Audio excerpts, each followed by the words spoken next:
کائنات خدا کی گواہی دیتی ہے۔ کیرلا کے ایک عیسائی مشن نے ایک کتابچہ شائع کیا تھا جس کا نام تھا nature and science speak about God. اس باب کے عنوان کے لیے میں سمجھتا ہوں کہ یہ الفاظ موزوں ترین ہیں۔ یہ ایک حقیقت ہے کہ خدا کا سب سے بڑا ثبوت اس کی وہ مخلوق ہے جو ہمارے سامنے موجود ہے۔ فطرت اور اس کے بارے میں ہمارا بہترین علم پکار رہا ہے کہ بے شک اس دنیا کا ایک خدا ہے۔ اس کے بغیر ہم کائنات کو اور اپنے آپ کو سمجھ نہیں سکتے۔ کائنات کی موجودگی، اس کے اندر حیرت انگیز تنظیم اور اس کی اتاہ معنویت کی اس کے سوا کوئی توجیہ نہیں ہو سکتی کہ اس کو کسی نے بنایا ہے، اور یہ بنانے والا ایک لامحدود ذہن ہے، نہ کہ کوئی اندھی طاقت۔ نمبر 1، فلسفیوں میں سے ایک گروہ، نہایت مختصر گروہ، ایسا ہے جو کسی قسم کے وجود ہی میں شک کرتا ہے۔ اس کے نزدیک نہ یہاں کوئی انسان ہے اور نہ کوئی کائنات، بس ایک عدم محض ہے، اس کے سوا اور کچھ نہیں۔ اگر اس نقطہ نظر کو صحیح مان لیا جائے تو یقیناً خدا کا وجود مشتبہ ہو جاتا ہے، لیکن جیسے ہم کائنات کو مانتے ہیں، ہمارے لیے ضروری ہو جاتا ہے کہ ہم خدا کو مانیں، کیونکہ عدم سے وجود کا پیدا ہونا ایک ناقابل قیاس بات ہے۔ جہاں تک اس مخصوص قسم کی تشکیک اور لا ادریت کا تعلق ہے، وہ ایک فلسفیانہ نکتہ تو ہو سکتا ہے، مگر اس کا حقیقت سے کوئی تعلق نہیں۔ جب ہم سوچتے ہیں تو ہمارا سوچنا خود اس بات کا ثبوت ہوتا ہے کہ ہمارا کوئی وجود ہے۔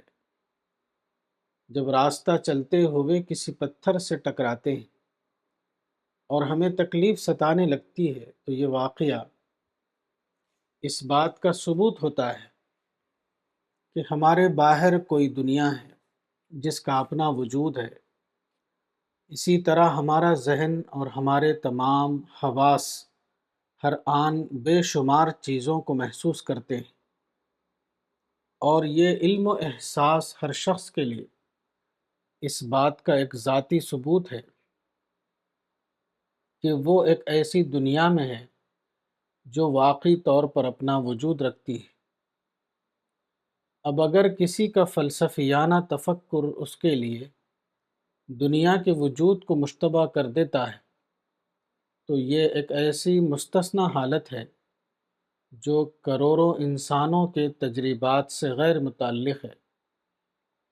ایسے شخص کے بارے میں یہی کہا جا سکتا ہے کہ وہ اپنی مخصوص قسم کی ذہنی فضا میں گم ہو گیا ہے، یہاں تک کہ اپنے آپ سے بھی بے خبر ہو گیا ہے۔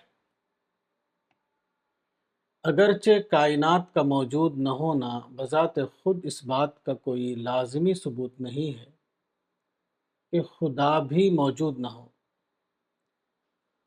تاہم اپنی انتہائی لغویت کے باوجود یہی ایک نقطہ نظر ہے جس کے لیے خدا کا وجود مشتبہ ہو سکتا ہے، مگر یہ نقطہ نظر خود اتنا بے معنی ہے کہ آج تک نہ تو عام انسانوں کے لیے وہ قابل فہم ہو سکا اور نہ علمی دنیا میں اس کو قبول عام حاصل ہوا ہے۔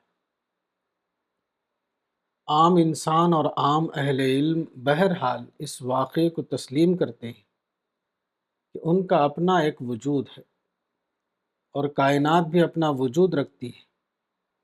سارے علوم اور زندگی کی تمام سرگرمیاں اسی علم و یقین کی بنیاد پر قائم ہیں۔ پھر جب ایک کائنات ہے تو لازماً اس کا ایک خدا ہونا چاہیے۔ یہ بالکل بے معنی بات ہے کہ ہم مخلوق کو مانیں مگر خالق کا وجود تسلیم نہ کریں۔ ہمیں کسی بھی ایسی چیز کا علم نہیں جو پیدا کیے بغیر وجود میں آ گئی ہو۔ ہر چھوٹی بڑی چیز لازمی طور پر اپنا ایک سبب رکھتی ہے۔ پھر اتنی بڑی کائنات کے بارے میں کیسے یہ یقین کیا جا سکتا ہے کہ وہ یوں ہی وجود میں آ گئی؟ اس کا کوئی خالق نہیں۔ جان اسٹوارٹ مل 1806 تا 1873 نے اپنی آٹو بایوگرافی میں لکھا ہے کہ میرے باپ جیمز مل 1773 تا 1836 نے مجھے یہ سبق دیا کہ یہ سوال کہ کس نے مجھے پیدا کیا، Who made me، خدا کے اس بات کے لیے کافی نہیں ہے، کیونکہ اس کے بعد فوراً دوسرا سوال پیدا ہوتا ہے کہ خدا کو کس نے پیدا کیا، Who made God۔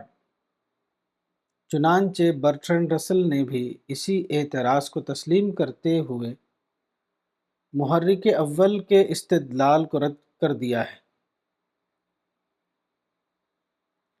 The Age of Analysis by Mortein white, page 21-22۔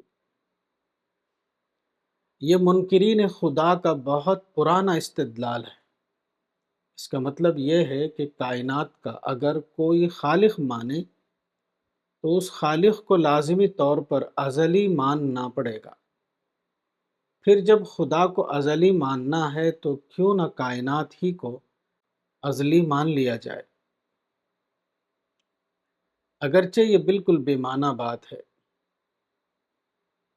کیونکہ کائنات کی کوئی ایسی صفت ہمارے علم میں نہیں آئی ہے جس کی بنا پر اس کو خود اپنا خالق فرض کیا جا سکے۔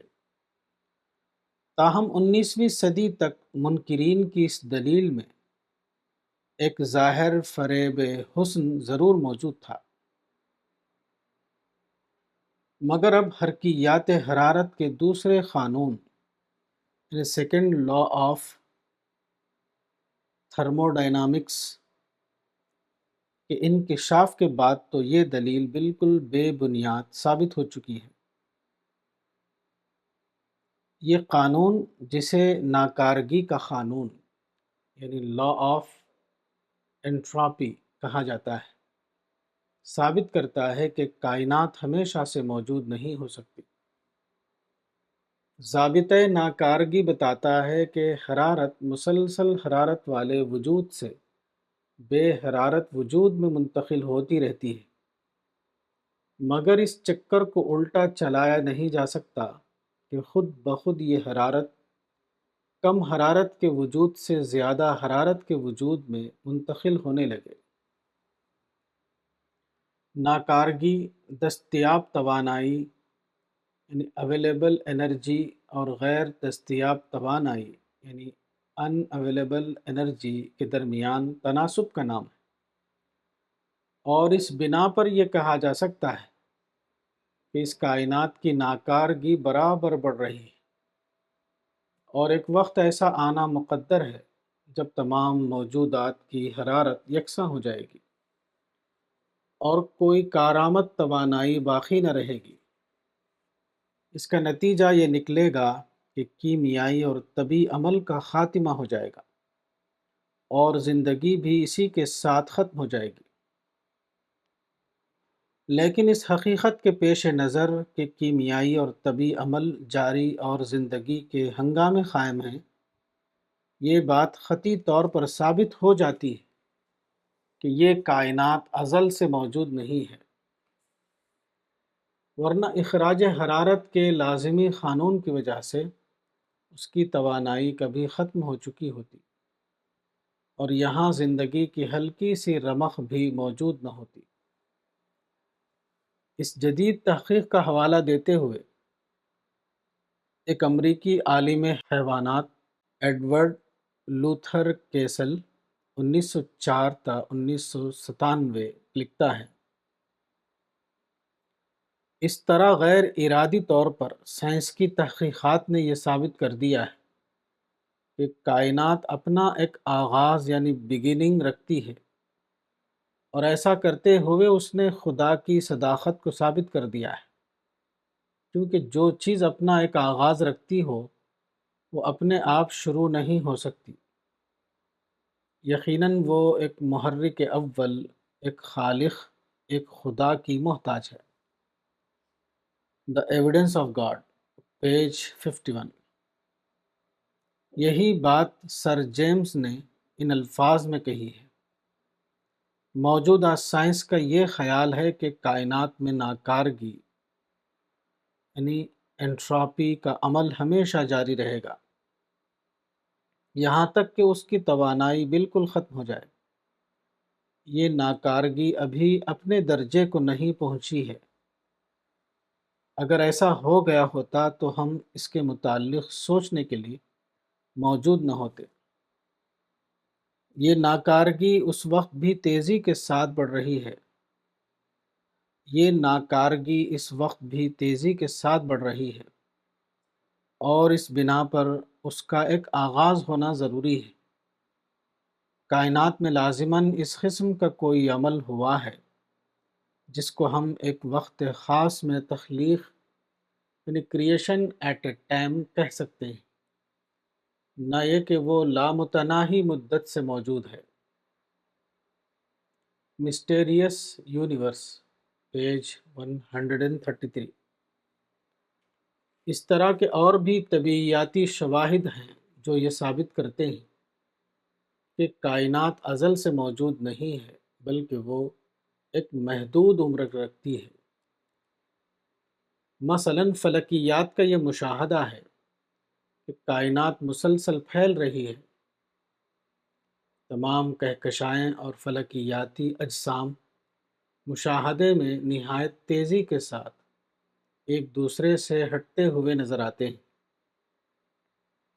اس صورتحال کی اس وقت نہایت عمدہ توجیہ ہو جاتی ہے جب ہم ایک ایسے ابتدائی وقت کو تسلیم کر لیں جب تمام اجزائے ترکیبی مجتمع اور مرکوز حالت میں تھے، اور اس کے بعد ان میں حرکت و توانائی کا آغاز ہوا۔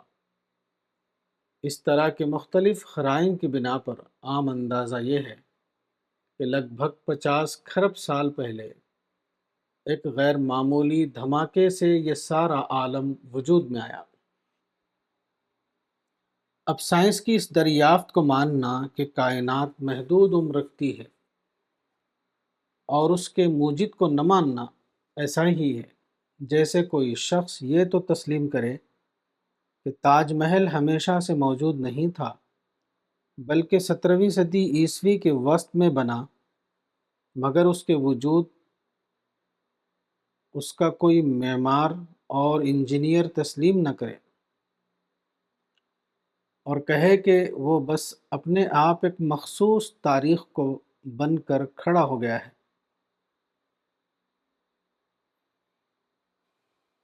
نمبر 2،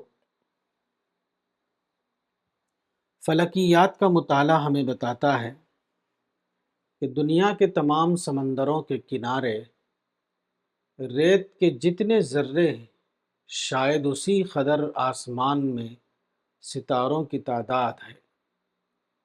ان میں کچھ ستارے ایسے ہیں جو زمین سے کسی قدر بڑے ہیں، مگر بیشتر ستارے اتنے بڑے ہیں کہ ان کے اندر لاکھوں زمینیں رکھی جا سکتی ہیں، اور بعض ستارے تو اس قدر بڑے ہیں کہ اربوں زمینیں ان کے اندر سما سکتی ہیں، پھر بھی کچھ جگہ خالی رہے گی۔ یہ کائنات اس قدر وسیع ہے کہ روشنی کی مانند ایک انتہائی ممکن حد تک تیز اڑنے والا راکٹ جس کی رفتار 1,86,000 میل فی سیکنڈ ہو، وہ کائنات کے گرد گھومے تو اس ہوائی جہاز کو کائنات کا پورا چکر لگانے میں تقریباً 1 ارب سال لگیں گے۔ پھر اتنی وسعت کے باوجود یہ کائنات ٹھہری ہوئی نہیں ہے، بلکہ ہر لمحہ اپنے چاروں طرف پھیل رہی ہے۔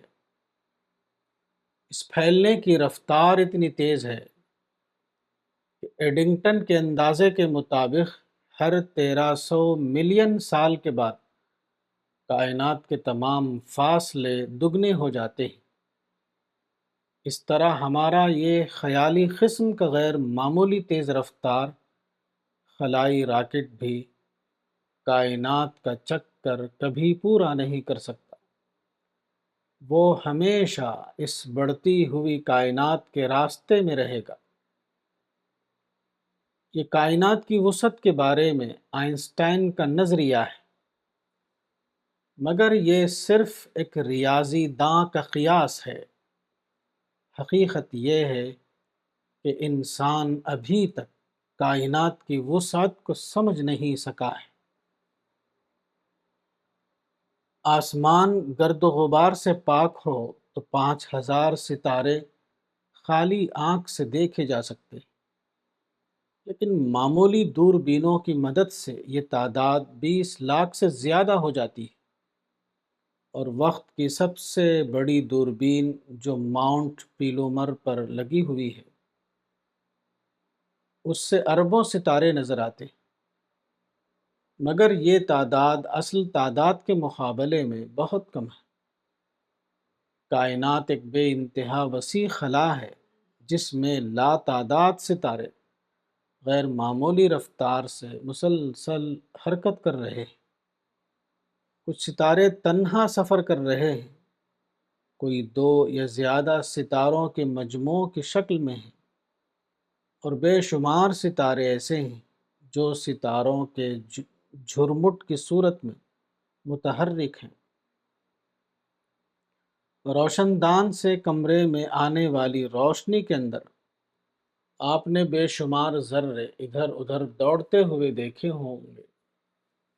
اسی کو اگر آپ بہت بڑے پیمانے پر قیاس کر سکیں تو کائنات کے اندر ستاروں کی گردش کا آپ ہلکا سا اندازہ کر سکتے ہیں، اس فرق کے ساتھ کہ ذرے باہم ملے ہوئے حرکت کرتے ہیں، اور ستارے تعداد کی اس کثرت کے باوجود دوسرے ستاروں سے بے اندازہ فاصلے پر سرگرم سفر ہیں۔ جیسے وسیع سمندروں میں چند جہاز جو ایک دوسرے سے اتنی دوری پر چل رہے ہوں کہ انہیں ایک دوسرے کی خبر نہ ہو۔ یہ ساری کائنات ستاروں کے بے شمار جھرمٹوں کی صورت میں ہے۔ ہر جھرمٹ کو کہکشاں کہتے ہیں، اور یہ سب کے سب مسلسل حرکت میں ہیں۔ سب سے قریبی حرکت جس سے ہم واقف ہیں وہ چاند ہے۔ چاند زمین سے 2,40,000 میل دور رہ کر اس کے گرد مسلسل اس طرح گھوم رہا ہے کہ ہر 29.5 دن میں زمین کے گرد اس کا ایک چکر پورا ہو جاتا ہے۔ اسی طرح ہماری زمین جو سورج سے 9.5 کروڑ میل دور ہے، وہ اپنے محور پر 1,000 میل فی گھنٹے کی رفتار سے گھومتی ہوئی سورج کے گرد 19 کروڑ میل کا دائرہ بناتی ہے، جو ایک سال میں پورا ہوتا ہے۔ اسی طرح زمین سمیت 9 سیارے ہیں، اور وہ سب کے سب سورج کے گرد مسلسل دوڑ رہے ہیں۔ ان سیاروں میں بعید ترین سیارہ پلوٹو ہے، جو 7.5 ارب میل کے دائرے میں چکر لگا رہا ہے۔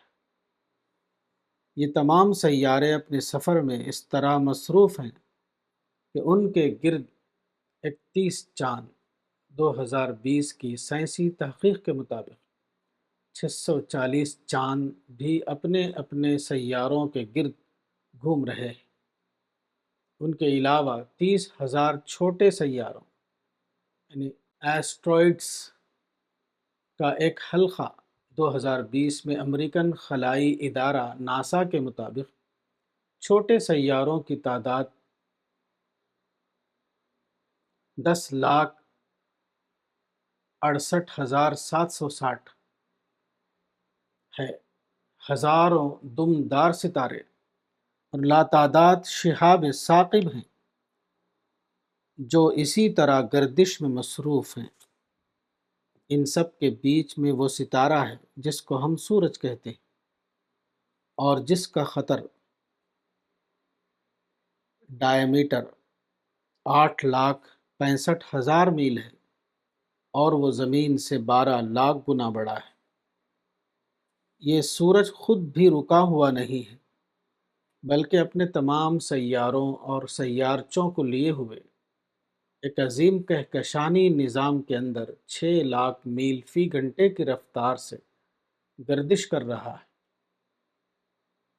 اسی طرح ہزاروں حرکت کرتے ہوئے نظام ہیں جن سے مل کر ایک کہکشاں وجود میں آتی ہے۔ کہکشاں گویا ایک بہت بڑی پلیٹ ہے جس پر بے شمار ستارے انفرادی طور پر اور جھرمٹ کی شکل میں لٹھوؤں کی طرح مسلسل گھوم رہے۔ پھر یہ کہکشائیں خود بھی حرکت کرتی ہیں۔ چنانچہ وہ قریبی کہکشاں جس میں ہمارا شمسی نظام واقع ہے وہ اپنے محور پر اس طرح گردش کر رہی ہے کہ اس کا ایک دور 20 کروڑ سال میں پورا ہوتا ہے۔ علماء فلکیات کے اندازے کے مطابق کائنات 500 ملین، 2020 کی تحقیق کے مطابق 100 سے 200 بلین کہکشاؤں پر مشتمل ہے، اور ہر کہکشاں میں 1 لاکھ ملین یا اس سے کم و بیش ستارے پائے جاتے ہیں۔ قریبی کہکشاں جس کے ایک حصے کو ہم رات کے وقت سفید دھاری کی شکل میں دیکھتے ہیں، اس کا رقبہ 1 لاکھ سال نور ہے، اور ہم زمین کے رہنے والے کہکشاں کے مرکز سے 30,000 نوری سال کے بقدر دور ہیں۔ پھر یہ کہکشاں ایک اور بڑی کہکشاں کا جز ہے جس میں اسی طرح 17 کہکشائیں حرکت کر رہی ہیں، اور پورے مجموعے کا قطر 20 لاکھ سال نور ہے۔ کتاب مذہب اور جدید چیلنج، مولانا وحید الدین خان، صفحہ نمبر 63۔